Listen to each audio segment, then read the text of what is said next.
Do you know someone who's a senior who lives alone? Is it you? Do you wonder if anyone would know if there were a problem with you? Well, there's a new program in Maryland that just might have the answer for you. Find out all about it and even more on Connecting Our Community coming up next.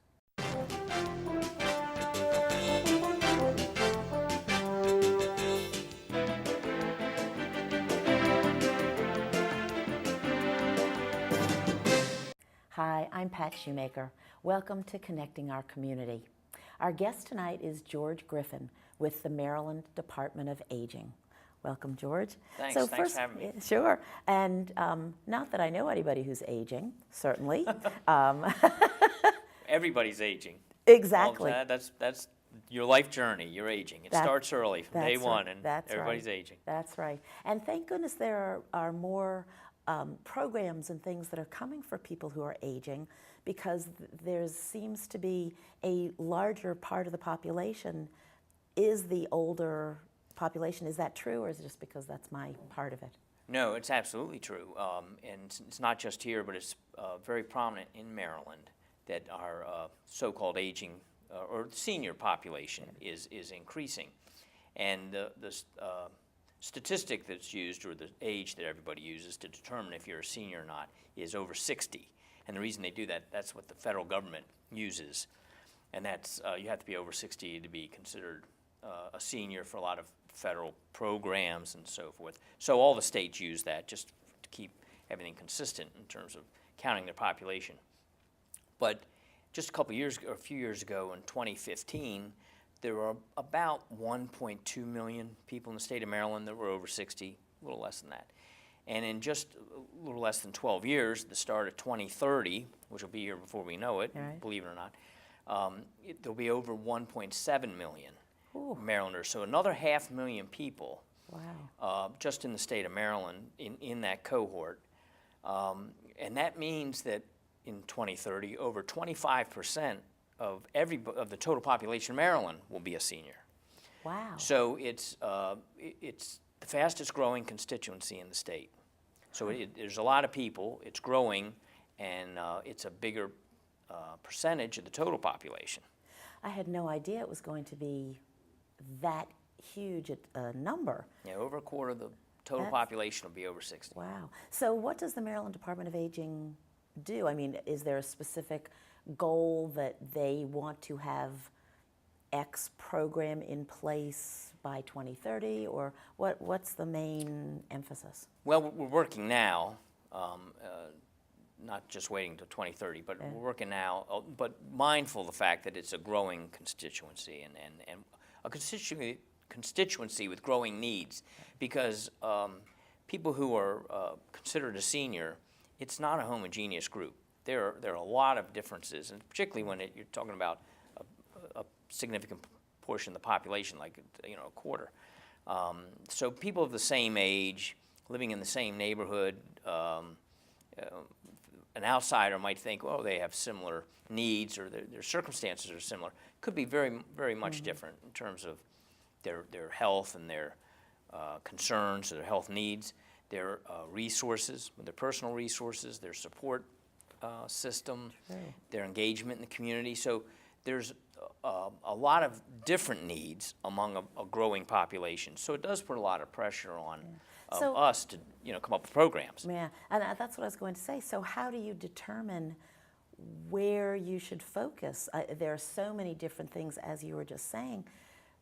How do you determine what might be more important than something else? Do you have focus groups with senior citizens, or do you just think, well, this might be good, let's go for it? No, we reach out. We have a lot of contacts with seniors, of course, throughout the state, through the localities, through the area agencies on aging. There's 19 throughout the state. There's a great one here in Montgomery County, and we partner with the county's Office on Aging all the time. And there's a lot of statistics and data coming from the federal government on what's working other places and whatnot. What we've tried to do, and the Secretary of Aging is from Montgomery County, as it turns out, Rona Kramer, Secretary Kramer, and her the vision for our agency is live well and age well. I a like phrase that. she coined. Yeah. And it's so our initiatives, the innovative programs we're coming up with, are designed to let people. We've heard the term age in place. Mm-hmm. It's designed to let folks stay in their home as long as they want to, if they wish, Yeah. and be safe and successful. Now there are a lot of good reasons for that, from a financial standpoint. I mean, from a society standpoint, in terms of the costs of going into assisted living before you have to, and all that. And there's also a comfort level for the individual. If they feel better about living in their own home and they feel that they can be productive and safe and content, they'd rather do that. So a lot of the programs we're coming up with are designed specifically with that in mind, to leverage resources from the community, from other agencies, but to help. You get a lot of bang for your buck that way if you can help people successfully stay in their homes. And that's what you mentioned, the senior call check program, when we were coming on. And that's what that's designed to do. It's a free, to the individual, it's a free voluntary program that we've just launched. We're in a pilot program phase right now. It will be the first statewide program like this anywhere in the country. Wow. And it's pretty simple. I mean, it's low impact for the person who's signing up for it, but it could have a big impact on their well-being. And essentially what it is if you would sign up for it, and the state would generate an automated phone call to you every day at a certain time of the day that you, within a 1 hour window. If you'd say, call me between 9 and 10 in the morning, or 1 and 2 in the afternoon after lunch, a call would come in every day, and if you answer it, they know, okay, good, you can get to the phone. But, and I know that sounds, I mean, it really is a great idea, but just being devil's advocate here, how would they know calling that it's really me? What if, now this is a terrible thing, but what if somebody broke into my home and the phone rang and that person picked it up and said, sure, I'm fine? I mean, how would somebody on the other end know that it really was me saying I'm fine? Well, they wouldn't. I mean, so Yeah. it's not foolproof, and Yeah. it's not going to solve everything. But Yeah. it would would let them know that somebody could answer the phone. Yeah. Somebody there. Somebody's could in the be house. could be another family member or whatever. But somebody could answer the phone. If you don't answer the phone, they will call back another 2 times during the days. But Wow. if after 3 times you haven't answered the phone, then they would contact a person whom you have designated. So when you sign up, you'll say, if I don't answer the phone, call my neighbor, Right. Trusted friend, an adult child, Yeah. somebody. And the message there simply would be, we called 3 times and nobody answered, so you better check on them. So that's the extent of it. I mean, it doesn't provide medical care or anything, but it does give people a little bit of a sense of confidence. It's security. It's just, again, it doesn't solve every problem, but it's another layer in the safety net to know that. I was at an event earlier today, as a matter of fact, and I was talking to a lady about this, and she says, oh, that's a great program for other people, but I don't need it. She says, my daughter calls me every Wednesday. And I said, well, that's great. This won't Yeah. replace that. She should keep calling you. But What she happens calls you- Thursday, Friday, Well, Saturday? yeah. I said, seriously, what if you fall Friday? It could happen. And that's really part of what this is designed for, because we know from statistics, with seniors, I think it's over 28% of all the emergency room visits or admissions are directly related to a fall. Yeah. Happens all the time. It's nothing to be embarrassed about. I mean, it happens. Right. But it can be serious. And so this is just, again, this is another tool. It's free. It could reach a lot of people,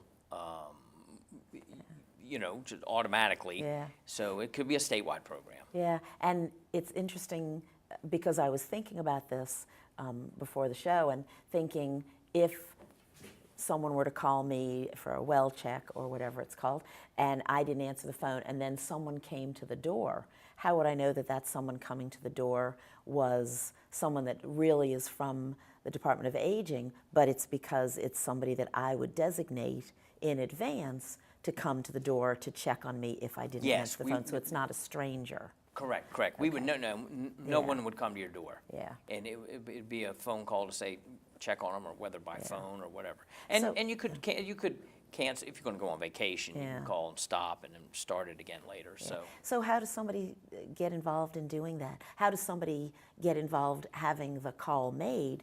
And do you have volunteers who make the calls, or is it employees of the department? No, well, we have contracted with a vendor.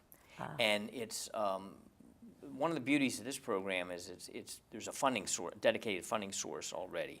And it comes out of the telephone tax that everybody pays, that pays for 911, some of those other type services. So the funding is there, and there's a call service, a vendor that does this professionally, knows what they're doing, and because it's a big undertaking if you're potentially going statewide.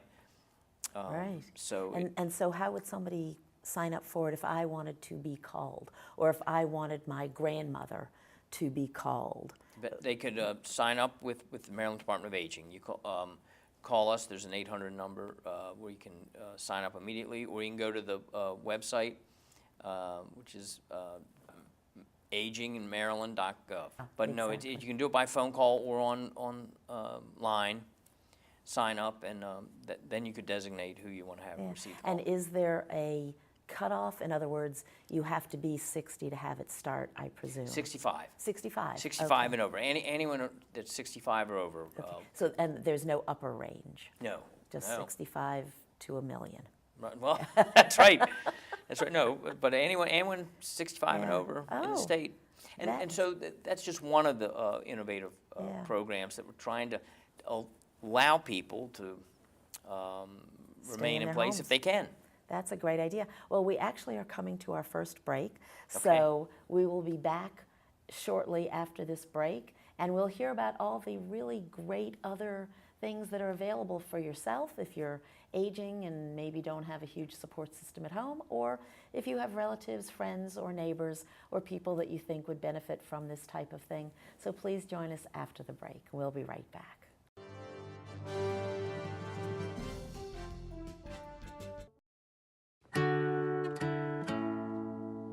I'm Alejandro Escobedo. Music has always been my life, but that was almost taken away from me by hepatitis C. Thankfully, I received treatment and stopped cancer before it started. Yes, cancer. Most people don't know there's a link between certain viruses and cancer.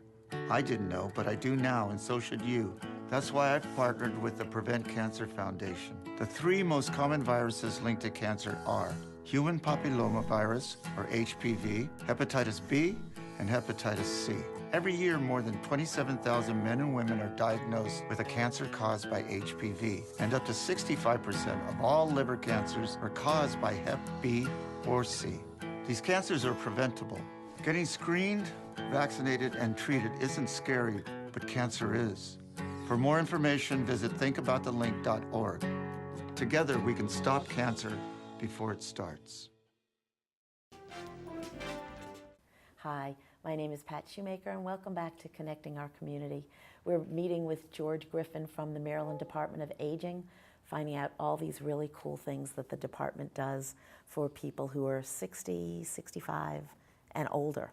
So we were talking earlier, just before the break, about the phone calls. And I mean, that's just a really great system, but you were saying that it's a pilot project? So will that just be in Montgomery County? Will it be offered statewide, or? No, it's offered statewide. Okay. And the reason we're calling it a pilot program, it's going to continue. Once we start it, it'll continue. But we really want to get a sufficient number of people signed up at first to launch it, because that'll give us some data on ways we can improve it, and how, if we have to tweak it, or what kind of resources we have to work out with the vendor. For instance, we don't have any idea how many people won't answer after the Right. 3 calls. And so we just want to make sure we'll have all the resources there. It's the right way to do it, to launch something, to have sort of a beta test. And Yeah, and if, again, devil's advocate, if you have someone who signs up and you call and the person doesn't answer 3 times and their relative or friend has to go check on them the next day and it turns out they're fine. The next day or the next week, you call, person doesn't answer 3 times, the friend or relative has to go. I mean, is there something that you would see as a pattern and take that person off the list, or recommend perhaps other checks that maybe the person has dementia or something and it hasn't been diagnosed? Right, I mean, is that the kind and of... that's a conversation to have with their point of contact, probably. I mean, that gets, they wouldn't be dropped from the list because, you know, they become a problem. Yeah. But that's a good point. It might actually produce the opportunity for the conversation, right, with the family, say, gee whiz, you know, they're not reliable to answer the phone. They can't answer the phone. So what does that tell us? Yeah. And that probably would be a good thing, to be able to start a conversation with a family member who perhaps doesn't want to admit that mom or dad or grandma or grandpa really shouldn't necessarily be living alone. Right. So yes, you want to keep people in their homes as long as possible, but there comes a time when it may not be an option. And there could be So- examples when you're not living alone. There could be 2 people living together. Actually, this happens quite frequently, as a matter of fact. And one is the caregiver for the other. And so the one person you know is not going to be able to answer the phone for whatever reason. And so, but there's two people living there together, so they're not living alone. But if the caregiver Right. is in trouble, you'd like to know that. So it does lead to a lot of good conversations or assessments of, you know, what else should we be doing? Yeah, and so if something like that were to happen, is that what your department helps with, the assessments as well, or is that totally up to a person and her or his private? Well, it's up to the individual. I mean, there's a family, decisions have to be made, but we would certainly be in a position to provide them the resources to find. I mean, basically what the Maryland Department of Aging does, because we're not a large agency in terms of state government. But we receive about roughly half our funding comes from the state and half comes from the federal government. And we don't have very much overhead whatsoever, because almost everything we do is pass it through. And we pass it through to the area agencies on aging, and there are 19 throughout the state. Wow. And it's designed to get the programs and the money into the communities where people can access it and where it does the most good. And of course, in Montgomery County, the county's Office on Aging is the agency here. And so we partner with them all the time. They do a great job, by the way. They really are a leader in the state in terms of what they do.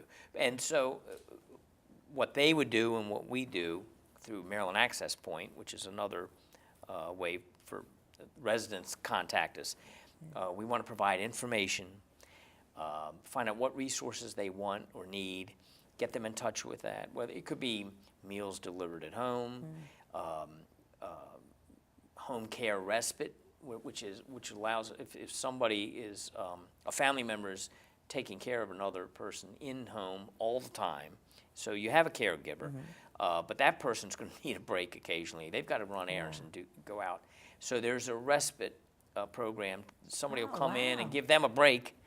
But again, it's all designed to allow someone to stay in their home if they can, and if a loved one is there, wants to care for them, they can. But it gives them some support. So there's all these types of programs there, and we partner with the counties to make sure that the residents know about those resources and can access them. Yeah, and so is there a funding for that kind of thing as well, or is it volunteers who will get on a list to go stay with someone while the caregiver goes to lunch, or I mean, is it a volunteer? Both. As you find out with a lot of these things, and as it keeps getting down closer to the community, everyone tries to leverage all the resources the best they can. So you want to use nonprofits and volunteers and so forth to help spread out and get as much good happening in the community as you can. So anyway, people are pretty creative about that, but so it's a combination. Yeah, and so if someone who's watching says, well, you know, I have some time on a Thursday afternoon. I could volunteer for 3 hours. Is that acceptable, just somebody off the street, or do you just want nurses, doctors, trained people, so to Well, no, speak? it all depends on the function they'd be performing. But there's plenty of room for volunteers. And in fact, it's a great opportunity for seniors to be active and involved and going out. I mean, seniors who Yeah, that's are a healthy. great idea. Seniors, there's a real affinity there. Yeah. People feel comfortable with one another. So I was just going to say that it's sort of an equal. It's not a young person trying to care for an older person or someone who doesn't understand what the circumstances are and what's going on with you. There's a lot of yeah, volunteer that's a great opportunities idea. for seniors, and what they should do is they should just contact their local area agency on aging, and so it would be Montgomery County's Office of Aging in this case, and they should volunteer. There's tons of volunteer opportunities, and there's also some programs, again, for volunteers. You want to make sure the right person's there. The state has a lot of programs in place to make sure there's not, there are tough topics to talk about, but elder abuse, people who take advantage, unscrupulous contracting and so forth. So there's that's another resource you can access, is to make sure that somebody's reviewing contracts to make sure, right, and that And so that's all done through your agency. through That's- through our agency, but it's really accessed Through the local. right Yeah. at the local level where folks Yeah. would get it. But if they do contact the Maryland Access Point, if you don't live in Montgomery County, we would tell you exactly where to go for those types of resources depending on where you lived in the state. And as the aging population increases and increases and increases, is your bare bones department going to be able to keep up with that? Well, Yeah. that's a public policy Yeah. decision, and it's going to be made at, I think, in every level. I mean, you want to talk about whether it's infrastructure or, all governments Medical. have challenges on with growing issues. But that's why it's so important to leverage partnerships Yeah. in the community. So we have a combination of state and federal money, and most of that money is for the reason you bring up. It is earmarked to make sure it goes to certain programs, so it gets out in the community where it can do some good. It's very unusual in this day and age, I think, for a government agency to really do what it's been charged with doing. But it sounds like your department is really doing that, thank goodness. Well, and we're serving a growing, diverse population, and the ways to do that are going to evolve. I mean, the overall mission and the vision of live well and age well, that stays the same. But how you do that, we're constantly looking for new ideas, and it evolves. Yeah. And do you find that there's a bigger population of aging people in one particular area? Does it seem like I know a friend of mine, when he was going to retire, he looked for a good hospital. And he wanted to be Right. close to a good hospital. That was his number one criteria. He didn't really care about anything else. Do you find that there's that kind we of do thing? track, through census and data and so forth. We know the population in every county where it is. But in Maryland, I mean, we're not one of these states that's one of these. There's some states that are considered retirement meccas where we assume people are going. It's pretty much widespread. It's across the state of Maryland, and it's a demographic issue. Yeah. Well, believe it or not, we have come to the end of the show. I know that we could talk about just this starting, forever. right? Yeah, exactly. Thank you again, George, for being with us on this episode of Connecting Our Community. And you can sign up for the Senior Call Check by going to the Maryland website, aging.maryland.gov, or call the toll-free number to register for that service by phone, 1-800-243-3425. For more information about Montgomery County services, you can visit the Montgomery County website. That would be montgomerycountymd.gov/senior, or call 777-3000. Thank you for joining us, and we hope to see you again on the next episode of Connecting Our Community. You can also go to the Connecting Our Community blog on the mcmedia.org website. Thank you for watching, and we hope to see you next time for another Connecting Our Community.